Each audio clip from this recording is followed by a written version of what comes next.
Hello student, हम लोग biomolecules पढ़ रहे हैं। बायोमोलिक्यूल्स में हमने अभी तक कार्बोहाइड्रेट्स देखे थे, उसके ऊपर हमने 2 लेक्चर प्रिपेयर किया है। अब हम लोग आगे बढ़ते हैं। आज कवर करेंगे प्रोटीन और विटामिन्स और न्यूक्लिक एसिड। तो आज के लेक्चर में हम पढ़ने वाले हैं प्रोटीन, विटामिन्स और न्यूक्लिक एसिड, 3 चीज़ पढ़ेंगे। बने रहें हमारे साथ, लास्ट तक हम लोग इन तीनों को कवर कर देंगे। जो भी इम्पोर्टेंट पॉइंट इनसे रिलेटेड है सबको अब आज कवर किया जाएगा। तो आते हैं पहले हेडिंग पे, जो कि हमारा है प्रोटीन। हम जानते हैं कि प्रोटीन एक टाइप का नाइट्रोजनस कंटेनिंग बायोपॉलीमर है। एक नाइट्रोजन कंटेनिंग बायोपॉलीमर्स है, ठीक है, जिसके हाइड्रोलिसिस होने पे अपने को एमिनो एसिड मिलता है, या फिर ऐसे बोले कि अल्फ़ा एमिनो एसिड मिलता है। ठीक है, तो proteins are high molecular weight biopolymers containing nitrogen and on hydrolysis gives alpha amino acid. Protein हमारे बॉडी का एक मोस्ट इसेंशियल मटेरियल्स है, ठीक है, और इसका common source milk, peanuts, egg, fish, pulse, cheese, creams, ये सब चीज़ें हैं। अब यहाँ पे थोड़ा ध्यान रखना है कि प्रोटीन हाइड्रोलाइज होकर डायरेक्टली अपने को अल्फ़ा एमिनो एसिड नहीं देता है। प्रोटीन जब हाइड्रोलाइज होगा तो पेप्टाइड्स मिलेंगे, और जब पेप्टाइड्स हाइड्रोलाइज होंगे तो एमिनो एसिड मिलेंगे। उसी एमिनो एसिड को अपन अल्फ़ा एमिनो एसिड भी बोलते हैं।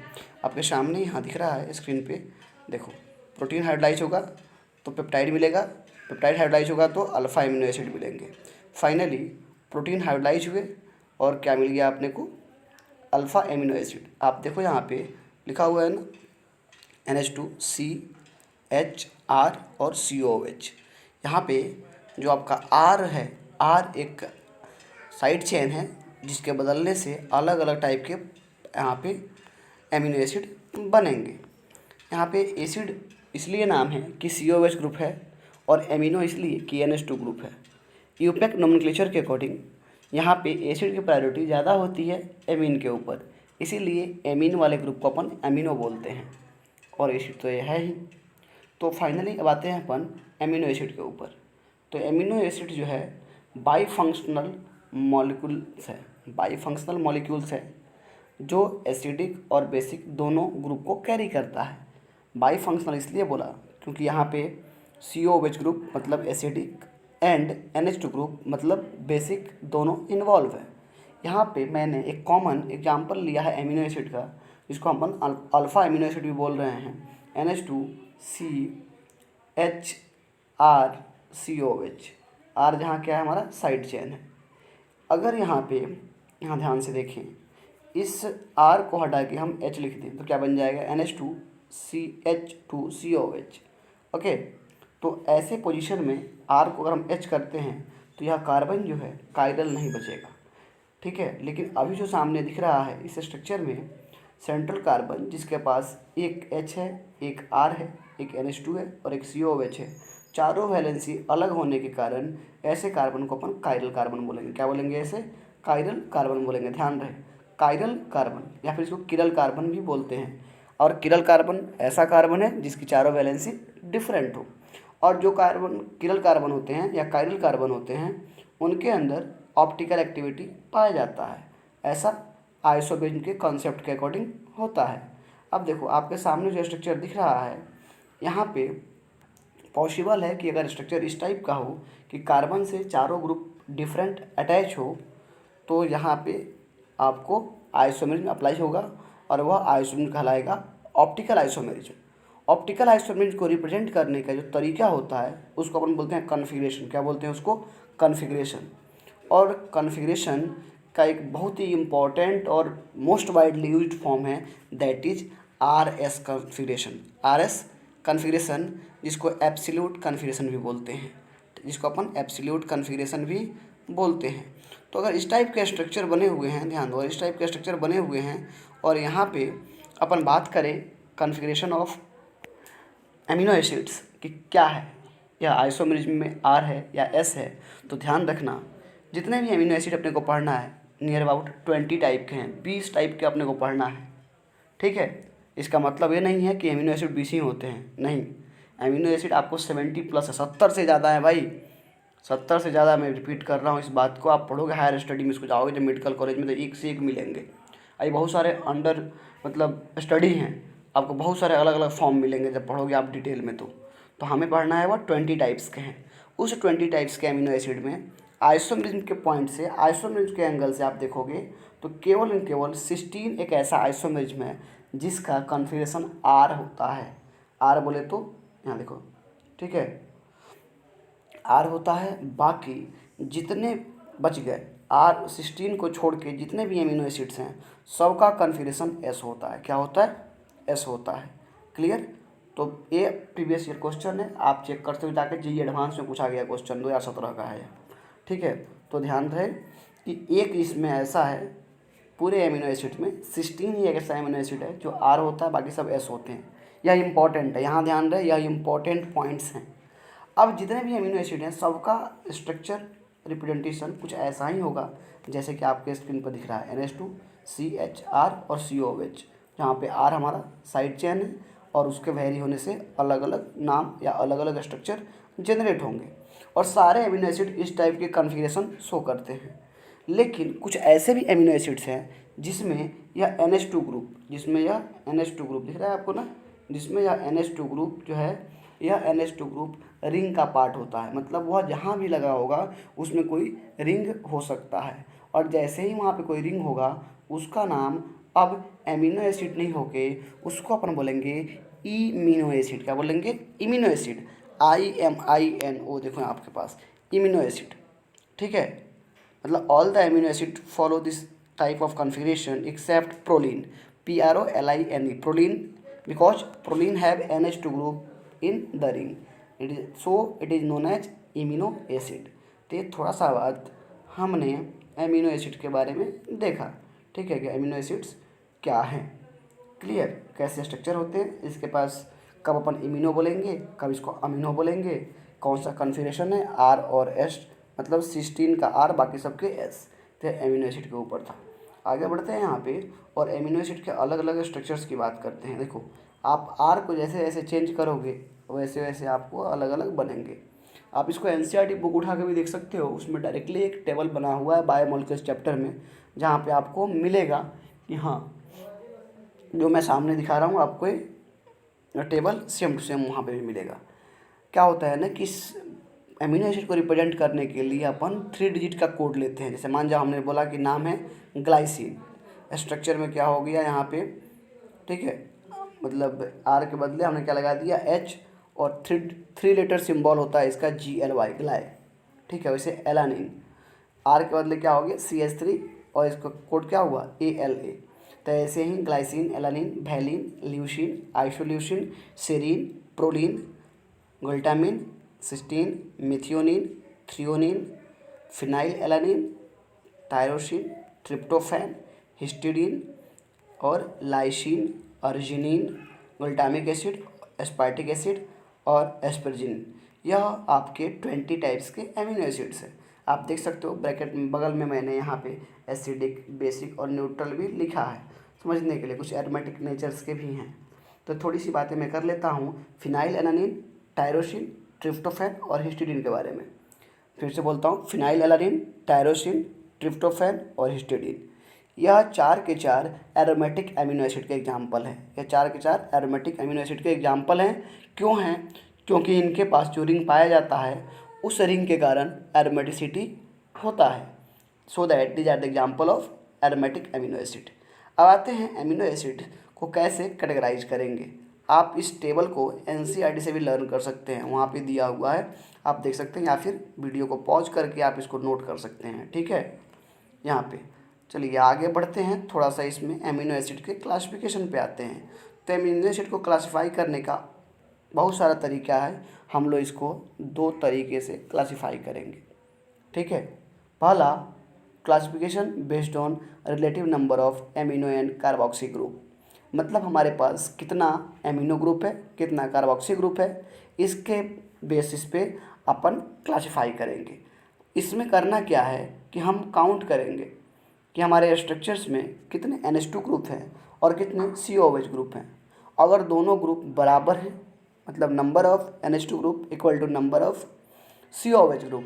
इट मीन्स जितना एसिडिक नेचर होगा उतना ही बेसिक नेचर होगा, और किसी भी कंपाउंड में जितना एसिडिक नेचर हो उतना बेसिक नेचर हो, तो दोनों के साथ साथ बराबर होने के कारण ऐसे कंपाउंड को अपन न्यूट्रल कंसीडर करते हैं। क्या मानेंगे? न्यूट्रल कंसीडर करते हैं। तो अपन बोलेंगे कि एमिनो एसिड इस बिहाफ पे 3 टाइप के होगा, न्यूट्रल, एसिडिक एंड बेसिक। तो फिर से मैं रिपीट कर दूं, न्यूट्रल कब होगा? जब number of COOH group equal to number of NH2 group. ठीक है, न्यूट्रल बोलेंगे। Example of neutral is glycine, alanine and valine.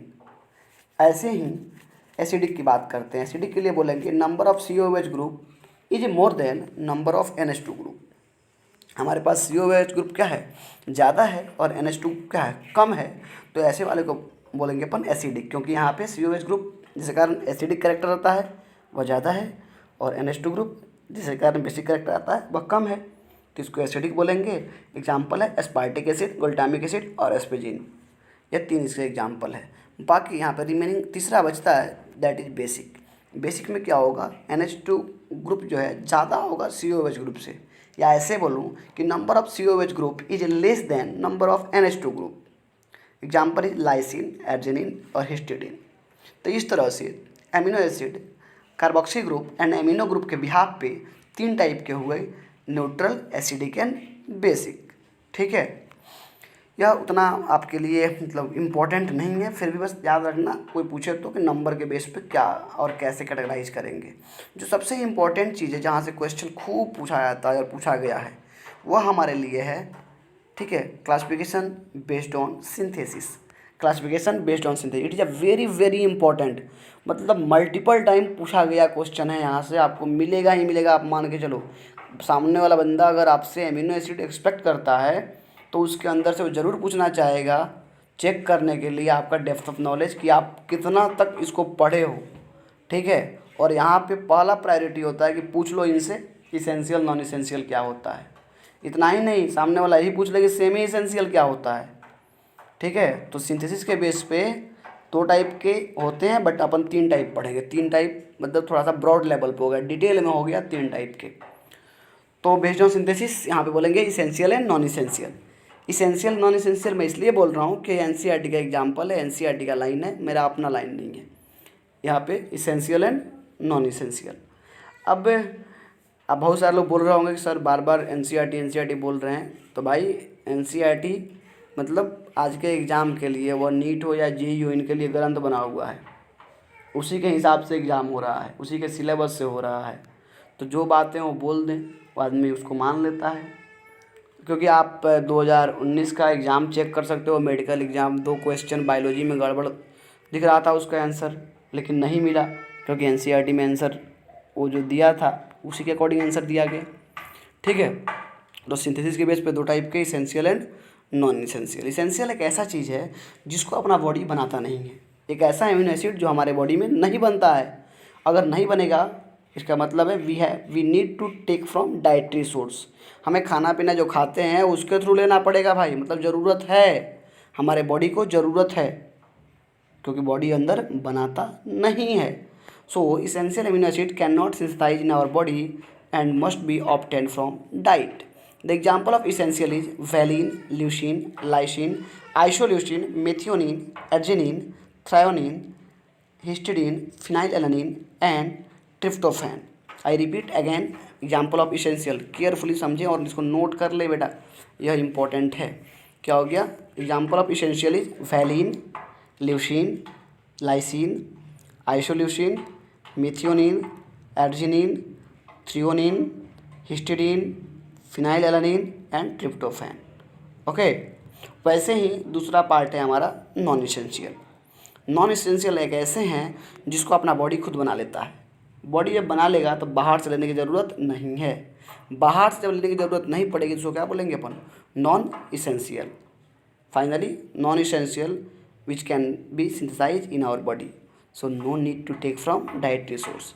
बाहर से लेने की ज़रूरत नहीं है। इसका मतलब ये नहीं हुआ कि अपन नॉन इसेंशियल को नहीं खा सकते, समझे ना? लेते हैं, उसमें रहता है कि इसकी ज़रूरत नहीं है। क्लियर? इसके एग्जाम्पल है नॉन इसेंशियल के glycine, alanine, glutamic acid, aspartic acid. इतना याद करने से बढ़िया है कि इसेंशियल याद रखो, जो बच गया वो नॉन इसेंशियल हो गया। इसेंशियल याद रखो, जो बच गया क्या हो गया वो नॉन इसेंशियल। इन दोनों के साथ साथ तीसरा है सेमी इसेंशियल। तीसरा क्या है? Semi essential. उसके दो एग्जाम्पल है, आप उसको नोट कर लो, ठीक है। अगर जनरल क्लासिफिकेशन है तो दो ही होंगे, इसेंशियल नॉन इसेंशियल। अगर आपसे कोई पूछे कि सेमी इसेंशियल क्या होता है, तो सेमी इसेंशियल एक ऐसा एमिनो एसिड है जिसको हमारा बॉडी शुरू में नहीं बनाता है। शुरू मतलब कोई अगर न्यूली बॉर्न बेबी है, नया बच्चा है, अभी नया नया उसका बॉर्न हुआ है, तो वह भाई इनिशियल टाइम पे उसका बॉडी उस एमिनो एसिड को नहीं बनाएगा। जब नहीं बनाएगा तो हमें बाहर से लेना पड़ेगा, जब बड़ा हो जाएगा तो खुद बनाएगा, तो हमें नहीं लेना होगा। और इसका एग्जांपल है हिस्टिडीन और arginine. Histidine and arginine are example of semi essential amino acid. तो यह सब क्लासिफिकेशन ऑफ एमिनो एसिड हो गया भाई। अब आते हैं प्रॉपर्टीज ऑफ एमिनो एसिड, और इसमें आते हैं फिजिकल प्रॉपर्टी के ऊपर।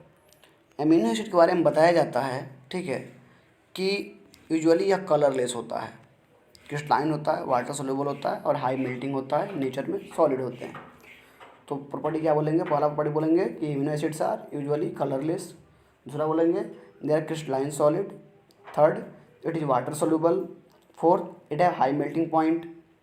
फिर बोलेंगे they behave like salt due to presence of basic मतलब NH2 group and acidic COH group, ठीक है। फिर बोलेंगे आपको कि एक्वस सॉल्यूशन में कार्बोक्सिलिक एसिड H+ को डोनेट करता है और एमिनो ग्रुप उस H+ को एक्सेप्ट करता है, जिसके कारण एक्वस सॉल्यूशन में डाईपोलर आयन बनता है।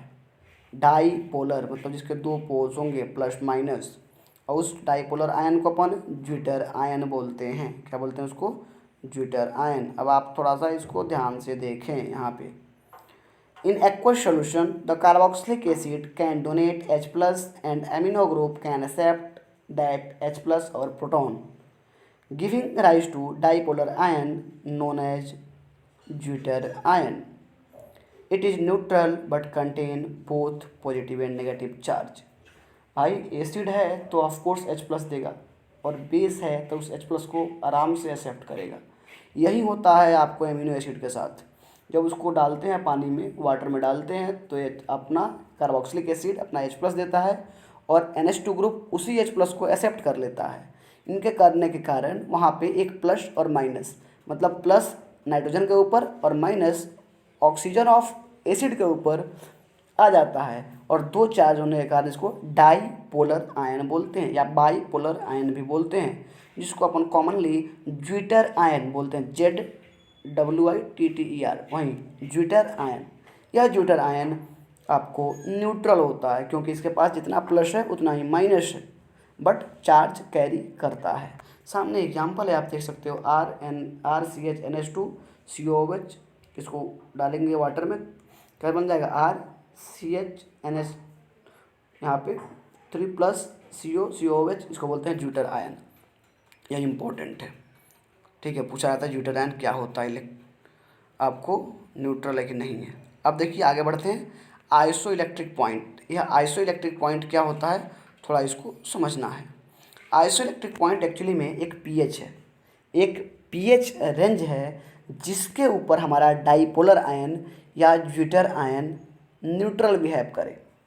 Iso electric point the pH at which dipolar ion और zwitter ion exist as neutral, ठीक है। अगर न्यूट्रल होगा इसका मतलब है it does not migrate to either electrode, it does not migrate to any positive और नेगेटिव इलेक्ट्रोड, ठीक है। That particular pH is known as isoelectric point, ठीक है। बताया जाता है कि the amino acid have least solubility of ions at isoelectric point which helps in their separation. मतलब आइसोइलेक्ट्रिक पॉइंट एक ऐसा pH है जहाँ पे हमारा ज्विटर आयन न्यूट्रल बिहेव करता है। न्यूट्रल बिहेव करने के कारण वह किसी भी मतलब इलेक्ट्रोड, कैथोड या एनोड, किसी तरह वह मूवमेंट नहीं कर पाएगा, ठीक है।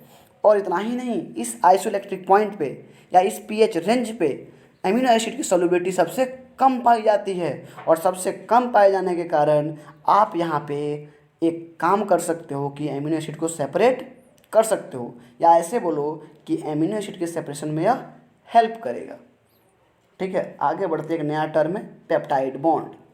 ठीक है, पेप्टाइड बॉन्ड क्या चीज़ है कि जब हमारे पास एक एमिनो एसिड दूसरे एमिनो एसिड के साथ में जुड़ता है तो इन दोनों के जुड़ने से वहाँ पे एक वाटर मॉलिक्यूल रिमूव होता है, और उस वाटर मॉलिक्यूल के रिमूव होने के कारण जो लिंकिंग बनती है उस लिंकेज को अपन पेप्टाइड लिंकेज या पेप्टाइड बॉन्ड बोलते हैं। मतलब पेप्टाइड बॉन्ड्स पेप्टाइड के अंदर पाया जाता है, पेप्टाइड बॉन्ड पेप्टाइड्स के अंदर पाए जाते हैं, और पेप्टाइड बनता है दो एमिनो एसिड के मिलने से। तो यहाँ पे दो बात ध्यान रखने वाली बात है। पहला चीज़ कि पेप्टाइड बॉन्ड्स में दो एमिनो एसिड जुड़ते हैं, और दूसरा और सबसे इम्पोर्टेंट कि जब पेप्टाइड बॉन्ड बनता है तो एक वाटर मॉलिक्यूल वहाँ से रिमूव होता है। आपके सामने कुछ एग्जांपल यहाँ पे दिख रहा है NH2 CHRCO COOH, और यहाँ से NH2 CHRCOOH, जहाँ पे एसिड का OH और नाइट्रोजन का N निकल रहा है, और इससे क्या बन रहा है भाई, एक लिंकेज, जिसको बोल रहे हैं अपन पेप्टाइड लिंकेज या पेप्टाइड बॉन्ड। ठीक है, अब देखिए पेप्टाइड बॉन्ड्स जिसमें पाया जाएगा उसको क्या बोलेंगे अपन, पेप्टाइड्स बोलते हैं। तो यह सब थोड़ा सा चीज़ यहाँ एमिनो एसिड से रिलेटेड है। हम लोग अभी तक क्या देख रहे थे कि एमिनो एसिड्स क्या होते हैं, कितने टाइप्स के होते हैं, क्या इसका प्रॉपर्टी होता है, कैसे इसको रिप्रेजेंट करते हैं। ठीक है, और देखें यहाँ पे कि आपको आइसोइलेक्ट्रिक पॉइंट्स क्या होता है, पेप्टाइड्स बॉन्ड क्या होते हैं, पेप्टाइड्स क्या होते हैं। आगे बढ़ते हैं टॉपिक पे ऊपर, और जहाँ बात करते हैं अपन टाइप्स ऑफ प्रोटीन के ऊपर। यहाँ बात टाइप ऑफ सिंपल प्रोटीन की हो रही है। सिंपल प्रोटीन जो है इसको आप ऐसे बोल सकते हो कि प्रोटीन जो है ना स्ट्रक्चर के बेस पे कितने टाइप के होंगे, या ऐसे बोलूँ टाइप्स ऑफ प्रोटीन, या ये बोलूँ कि टाइप्स ऑफ सिंपल प्रोटीन। तो भाई स्ट्रक्चर के बेस पे प्रोटीन की बातें कर रहे हैं अपन, एमिनो एसिड की नहीं। एमिनो एसिड तो देख चुके हैं, एमिनो एसिड देख चुके हैं, प्रोटीन की बातें कर रहे हैं। प्रोटीन दो टाइप के होते हैं, फाइब्रस प्रोटीन और ग्लोबुलर प्रोटीन। फाइब्रस प्रोटीन जो है बताया जाता है कि in fibrous protein peptides bonds are paralleled and held together by hydrogen bond and disulphide bond, okay, and they are insoluble in water like keratin and myosin. I repeat, ध्यान रहे यहाँ पे आपको याद रखने वाली बात है, इसको नोट कर लो, पूछा गया क्वेश्चन है कि फाइब्रस प्रोटीन के एग्जाम्पल क्या हैं, उसके अंदर कौन से बॉन्ड पाए जाते हैं। तो फाइब्रस प्रोटीन जो है, ठीक है, फाइब्रस प्रोटीन जो है उसके अंदर आपको हाइड्रोजन बॉन्ड और डाइसल्फाइड बॉन्ड होंगे, और वहाँ पे चेन कैसा होगा, पॉलीपेप्टाइड्स के पैरेलल होंगे। ठीक है, वाटर इनसोल्युबल होगा। एग्जाम्पल है केराटिन और मायोसिन। केराटिन से आपका हेयर बनता है भाई, बाल जो है ना, हेयर्स या नेल्स, नाखून जो है। कभी किसी को सुने हो कि किसी का बाल पानी में गया और खुल गया? ऐसा हो तो पूरा दुनिया टकला हो जाएगा, जो लोग डेली नहाते हैं या हाथ धोओगे तो। ठीक है, तो कैसा होता है भाई, ये इसके अंदर हाइड्रोजन बॉन्ड और डाइसल्फाइड बॉन्ड है, पॉलीपेप्टाइड पैरेलली लिंक्ड हैं। ठीक है, और वाटर में इनसोल्युबल होता है। एग्जाम्पल है keratin and myosin. Next example is globular protein. Next one is globular protein. ठीक है, अब जब आपको पॉलीपेप्टाइड चेन कुछ ऐसा बना होता है, कुछ इस तरीके से क्वाइल्ड होता है कि जिसके कारण एक स्फेरिकल 3 डायमेंशनल स्ट्रक्चर जनरेट हो जाए।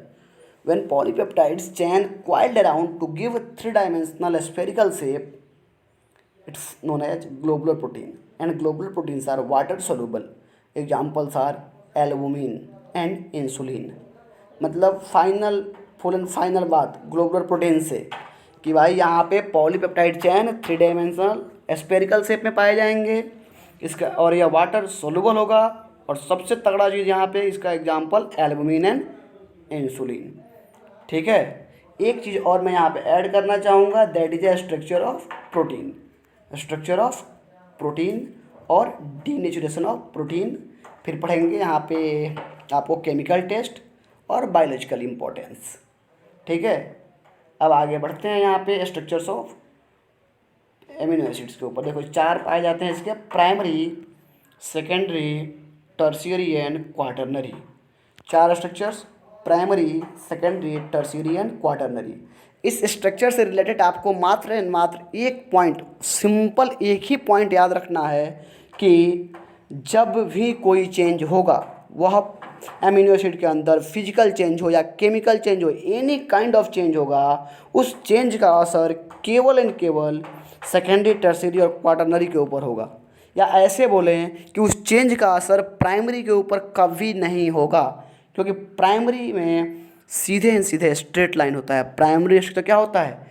Straight line. Primary structure straight line होता है, और स्ट्रेट लाइन को कहीं से भी ब्रेक करो कोई फर्क नहीं पड़ता है, हमेशा वह स्ट्रेट लाइन ही रहेगा। लेकिन सेकेंडरी स्ट्रक्चर है, इसमें यह दो टाइप का पाया जाता है, अल्फा हेलिक्स और beta pleated sheet. Tertiary structure coiled होता है और क्वाटरनरी सुपर क्वाइल्ड है। और जानकारी के लिए बता दूं कि आज तक क्वाटरनरी स्ट्रक्चर को रिजॉल्व नहीं किया गया है। क्वाटरनरी स्ट्रक्चर आज तक रिजॉल्व नहीं हुआ है, प्राइमरी, सेकेंडरी और टर्शियरी हुए। कोई अगर बोल रहा है मतलब उसका चैनल कुछ और पकड़ लिया है। क्वाटरनरी का आज तक रिजॉल्व नहीं किए गए हैं, प्राइमरी, सेकेंडरी और टर्शियरी किए गए हैं। तो ये सब स्ट्रक्चर्स हैं। आगे यहाँ पे आते हैं अपन, और that is the next point, denaturation of protein.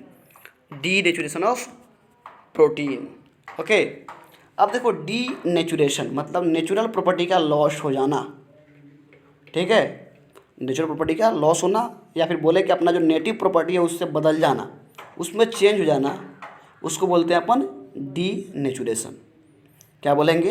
When a protein in its native phase या native form is subjected to physical change like change in temperature और chemical change like change in pH, then hydrogen bond get disturbed. अपन जानते हैं कि protein के अंदर hydrogen bond पाया जाता है और डाइसल्फाइड बॉन्ड भी पाया जाता है।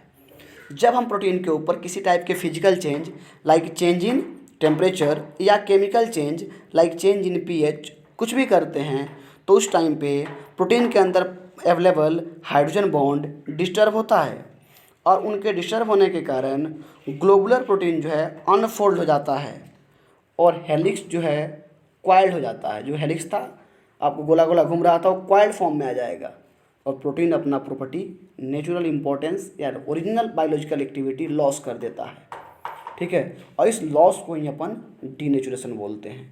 फाइनल बात कि जब हमारे पास कोई भी physical change like change in temperature या chemical change like change in pH होगा, तो प्रोटीन के अंदर प्रेजेंट हाइड्रोजन बॉन्ड डिस्टर्ब होगा, और डिस्टर्ब होने के कारण ग्लोब्यूल्स अनफोल्ड होंगे, हेलिक्स क्वाइल्ड होंगे, और फुल एंड फाइनल प्रोटीन अपना प्रॉपर्टी लॉस कर देगा, और इसको बोलते हैं अपन डीनेचुरेशन।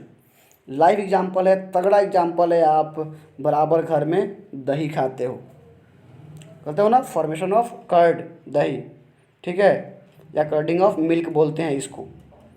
या फिर दूसरा example, coagulation of egg white on heating, ठीक है। जब घर में आप अंडा बॉयल करते हो ना, एग बॉयल करते हो, तो अंडा बोले तो बहुत सारे लोगों को सोचने लगे होंगे सर दही अंडा सब बातें कर रहे हैं, अभी लॉकडाउन में सब बंद है भाई, नॉनवेज, स्पेशली मेरा तो बंद है ठीक है। तो आपको एग्जांपल क्या हो गया? Curdling of milk. दूसरा एग्जांपल है coagulation of egg white on heating, और तीसरा है formation of cheese when acid is added to milk. Milk में एसिड डालते हैं, क्या बनता है? चीज़ बनता है उससे। ये तीनों एग्जांपल है डीनेचुरेशन ऑफ प्रोटीन का। अब इसमें एक बात जो आपके दिल दिमाग में अंदर ब्लड तक होना चाहिए भाई, वो ध्यान रहे कि जब भी डीनेचुरेशन होता है, जब भी डीनेचुरेशन होगा तो प्राइमरी स्ट्रक्चर्स में कोई चेंज नहीं होगा। प्रीवियस ईयर क्वेश्चन है, क्वेश्चन का सीधा आंसर बोलता हूँ, दिमाग में डाल लो कि denaturation causes change in secondary, tertiary and quaternary structure, but primary structure remain unchanged, remain unchanged. Primary में कोई भी चेंज नहीं होने वाला है, ठीक है। तो यह थोड़ा सा यहाँ पे हुआ डीनेचुरेशन ऑफ प्रोटीन। चलिए अब यहाँ पे अपन आते हैं और आगे बढ़ते हैं। अब प्रोटीन्स में हमने देखा इसके डीनेचुरेशन, आगे बढ़ते हैं यहाँ पे बायोलॉजिकल इम्पोर्टेंस ऑफ प्रोटीन, ठीक है। बायोलॉजिकल इम्पोर्टेंस ऑफ प्रोटीन देखेंगे, उसके साथ ही साथ अपन आगे बढ़ेंगे और इसके केमिकल टेस्ट की बातें करेंगे, ठीक है। देखो बायोलॉजिकल इम्पोर्टेंस ऑफ प्रोटीन, बताया जाता है protein is a component of plasma membranes. भाई सब कोई आजकल प्लाज्मा सुन रहा है, कोरोना में प्लाज्मा थेरेपी का नाम चल रहा है, तो प्लाज्मा मेम्ब्रेन्स का एक कंपोनेंट है। ठीक है, ऑल एंजाइम्स आर प्रोटीन। तीसरी बात, many hormones are protein. Of course hormone protein ही होते हैं, मेन सब नहीं होते हैं, अधिकतर। आगे antigen and antibodies are protein. Of course antigen और एंटीबॉडी दोनों प्रोटीन होते हैं। और आजकल सब कोई प्लाज्मा, एंटीजन, एंटीबॉडी सब कुछ सुन रहा होगा लोग कोरोना के चक्कर में, डेली न्यूज़ में आता है। आगे actin and myosin protein are important in muscle construction. हाँ, मसल बिल्डिंग करने वाले लोग, मसल्स रिलैक्सेशन और construction is a important part to build up any muscle, इनके लिए भी यह इम्पोर्टेंट है। Protein are important in growth, regeneration and repairing. कुछ हो गया, कट हो गया, कहीं पे वुंड्स हो गए, कुछ चीज़ हो गया, तो उसको जब रीजनरेट होता है, रिपेयर होना है, तो उसमें प्रोटीन का एक मेजर रोल होता है। यहाँ पे सबसे इम्पोर्टेंट बात ध्यान रहे, calorific value of protein. Calorific value of protein is 4.0 kilo calorie. 4.0 kilo calorie है प्रोटीन का कैलोरीफिक वैल्यू है। It is a biological importance. और इन सब बातों के अलावा जो सबसे बड़ी बात, अपना बॉडी ऑलमोस्ट प्रोटीन से ही बना है, तो प्रोटीन हमारे बॉडी का सबसे इम्पोर्टेंट चीज़ है, सबसे इम्पोर्टेंट पार्ट है। ठीक है, अब आते हैं केमिकल टेस्ट। केमिकल टेस्ट में कौन कौन से टेस्ट प्रोटीन के लिए अप्लाई होता है? तो chemical test for protein, protein के लिए जो टेस्ट लगते हैं, ठीक है, यहाँ पे पहला है जेंथोप्रोटिक टेस्ट। जेंथोप्रोटिक टेस्ट, ठीक है। जेंथोप्रोटिक टेस्ट में क्या करते हो, जितना नाम दे रहा हूँ, जेंथोप्रोटिक टेस्ट या बायरूट टेस्ट या मिलन्स टेस्ट, ये जितने टेस्ट हैं, निनहाइड्रीन टेस्ट, इन सब टेस्ट को पैथोलॉजिकल टेस्ट बोलते हैं, क्योंकि ये सब डीएमएलटी वाले या पैथोलॉजी वाले अप्लाई करते हैं आपके प्रोटीन के ऊपर, और पता लगाने के लिए अलग अलग तरीका के। ठीक है, पहला है जेंथोप्रोटिक टेस्ट। नाम याद रखना, इसके कलर इंडिकेशन याद रखना बहुत है। बताया जाता है कि जब हमारे पास, ठीक है, कॉन्सनट्रेटेड HNO3, ठीक है, को हिट करते हैं प्रोटीन के साथ में, तो यह येलो प्रेसिपिटेट देता है। उसको आगे कुछ और भी हिट करते हैं आफ्टर एडिशन NH4OH, तो रेड कलर अपीयर होता है। मतलब with concentrated HNO3 on heating gives yellow PPT, which on more heating gives solution on adding NH4OH, red colour appear. It is xanthoproteic test. Xanthoproteic test में finally red colour मिलता है। Next one is biuret test. Biuret test में आपको, ठीक है, blue violet colour मिलता है जब हमारे पास NH4OH और डाइल्यूट CuSO4 ऐड करते हैं प्रोटीन में। मतलब after addition of NH4OH and CuSO4, protein gives blue violet colour. It is known as biuret test. Next one is Millon's test. ठीक है, जब मिलन्स टेस्ट, मतलब मिलन्स रिएजेंट को ऐड करते हैं, मिलन्स रिएजेंट को अपन ऐड करते हैं वहाँ पे, तो ठीक है, यह रेड प्रेसिपिटेट या रेड कलर देता है प्रोटीन। मिलन्स रिएजेंट क्या है, सुन लो। Solution of mercuric and mercurous nitrate in nitric acid containing little nitrous acid. I repeat, solution of mercuric and mercurous nitrate in nitric acid containing a little nitrous acid. मतलब जब इसको protein में डालेंगे और हिट करेंगे तो red precipitate या red colour मिलेगा। इसको अपन मिलन्स टेस्ट बोलते हैं। हो गया। और finally ninhydrin test. Ninhydrin test protein, peptides, alpha amino acid directly किसी के ऊपर अप्लाई करो, सबको ही देता है। यह ब्लू कलर देते हैं निनहाइड्रीन के साथ में। तो दो चीज़ याद रहे, जेंथोप्रोटिक और निनहाइड्रीन ब्लू कलर देते हैं, ठीक है, नहीं सॉरी, आपको निनहाइड्रीन और बायोरेट ब्लू कलर देते हैं, और जेंथोप्रोटिक एंड मिलन्स दोनों रेड कलर या रेड प्रेसिपिटेट देते हैं। तो यह आपका प्रोटीन हुआ। ठीक है, चलिए प्रोटीन के बाद अपन आते हैं यहाँ पे, ठीक है। Next one is vitamins. ठीक है, तो विटामिन्स के ऊपर आते हैं अपन। हाँ, विटामिन्स के ऊपर आते हैं। अब देखो विटामिन्स को थोड़ा सा समझते हैं। बताया जाता है कि हमारे बॉडी में कुछ ऐसे ऑर्गेनिक कंपाउंड है जिसकी ज़रूरत बहुत बहुत कम अमाउंट में है हमारे डाइट में, बहुत कम अमाउंट में जिसकी नीड है, लेकिन उसकी अगर डेफिशिएंसी हो जाए तो बहुत भयंकर टाइप का डिजीज हो जाता है। और ऐसे ही कंपाउंड विटामिन कहलाते हैं। फिर से बोलता हूँ, हमारे बॉडी में बहुत सारे ऐसे कंपाउंड्स हैं जिसकी ज़रूरत हमें बहुत ही कम अमाउंट में है, लेकिन अगर वह नहीं हो तो बहुत ही भयंकर डिजीज हो जाता है, और ऐसे ही कंपाउंड को अपन विटामिन बोलते हैं या विटामिन बोल सकते हैं। विटामिन्स को अपन सॉल्युबिलिटी के बेस पे 2 टाइप में कैटेगराइज करते हैं, मतलब क्लासिफिकेशन ऑफ विटामिन सबको मालूम है, 2 टाइप के based on solubility, fat soluble vitamin and water soluble vitamin. मतलब जो फैट्स एंड ऑयल में सॉल्युबलाइज हो उनको बोलेंगे अपन फैट सॉल्युबल, जो फैट एंड वाटर में सॉल्युबलाइज होंगे, सॉरी फैट या ऑयल्स में सॉल्युबलाइज होंगे उसको बोलेंगे अपन फैट सॉल्युबल। ठीक है, इसका एग्जांपल है विटामिन ए, vitamin D, vitamin E, vitamin के। ठीक है, मतलब एडेक, ADEK, एडेक मतलब फैट वाले लोग क्या होता है, हेडक ना जो ज़्यादा मोटे लोग क्या बोलेंगे, ADEK, फैट सॉल्युबल। दीजिए fat soluble vitamins are stored in liver and adipose tissue. Adipose क्या होता है, फैट स्टोरिंग टिश्यू को अपन एडिपोज टिश्यू बोलते हैं। दूसरा है आपको वाटर सॉल्युबल विटामिन, क्या है, water soluble vitamins. Vitamin B and vitamin C, यह दोनों के दोनों वाटर सॉल्युबल विटामिन्स है।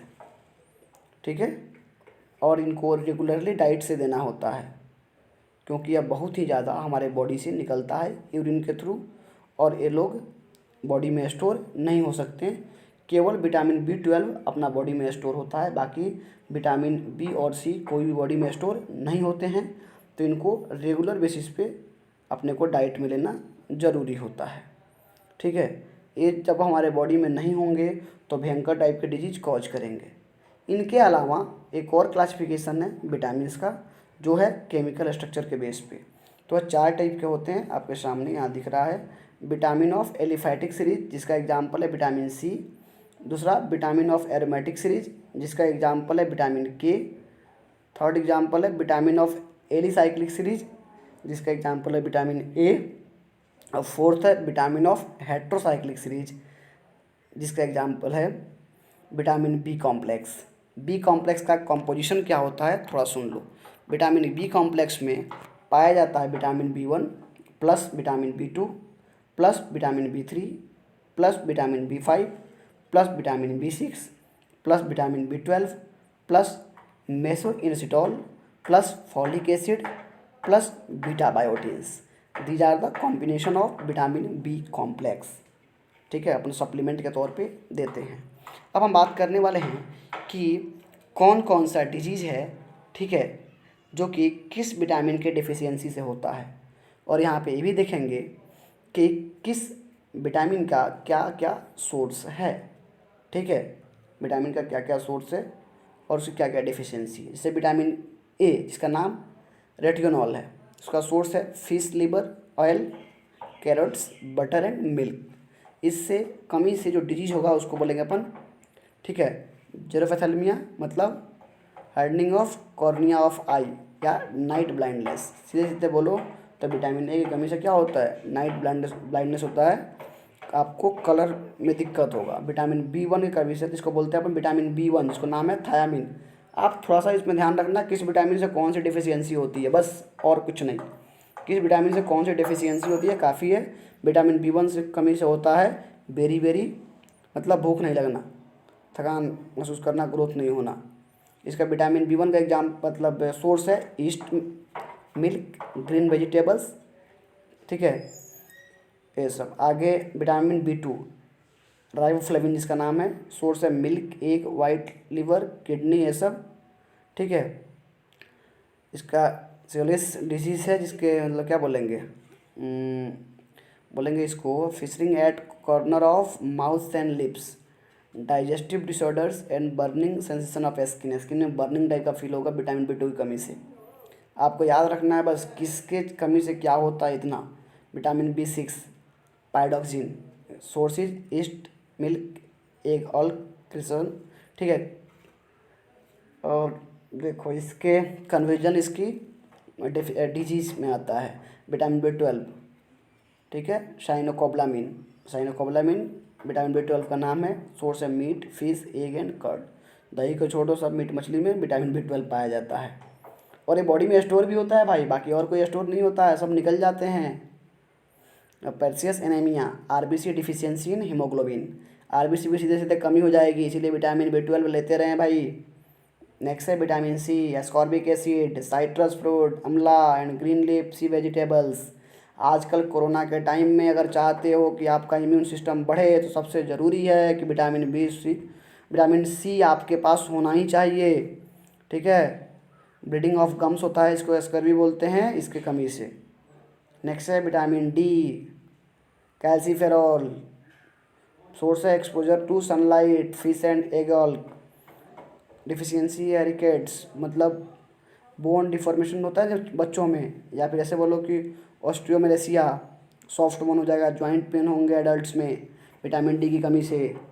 आपको आराम से खुले बदन बैठना है सनलाइट में, तो ऐसा नहीं कि बैठ जाना आप जाकर धूप में ही, ठीक है, तबीयत खराब हो जाएगा, सुबह सुबह बैठना होता है। नेक्स्ट है विटामिन ई, जिसको बोलते हैं अपन जैकोफेरॉल और अल्फा बीटा गैमा और एंटी एस्टेरोल फैक्टर। सोर्स है egg, milk, fish, wheat, James oil, ठीक है, कॉटन सीड ऑयल, अलग अलग एक्सेट्रा।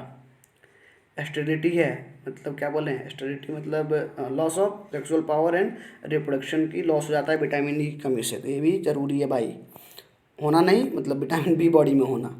तो ये सब आपके विटामिन्स के सोर्स डिफिशियंसी, इसका भी टेबल एनसीईआरटी में बना हुआ है, इसको भी आपको थोड़ा सा देखना है।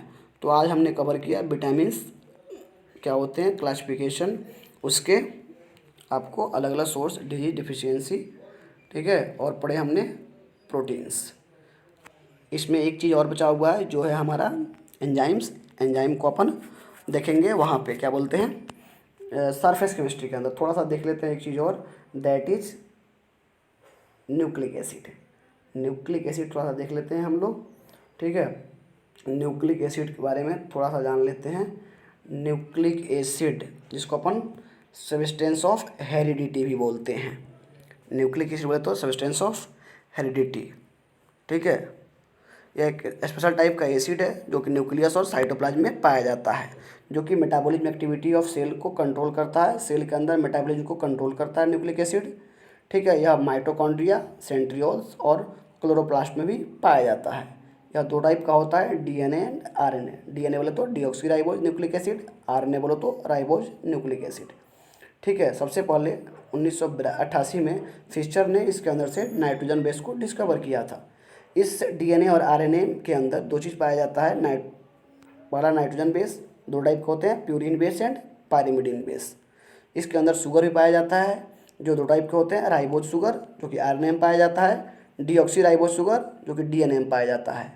और राइबोज शुगर एक 5 मेंबर्ड शुगर का एग्जाम्पल है, ठीक है। इसके अंदर डीएनए जो है वो न्यूक्लियस में पाया जाता है, और यह न्यूमोकोकस बैक्टीरिया में पाया जाता है। यह 3 यूनिट से मिलकर बना होता है, नाइट्रोजन बेस, डीऑक्सी शुगर और फॉस्फोरिक एसिड, ठीक है।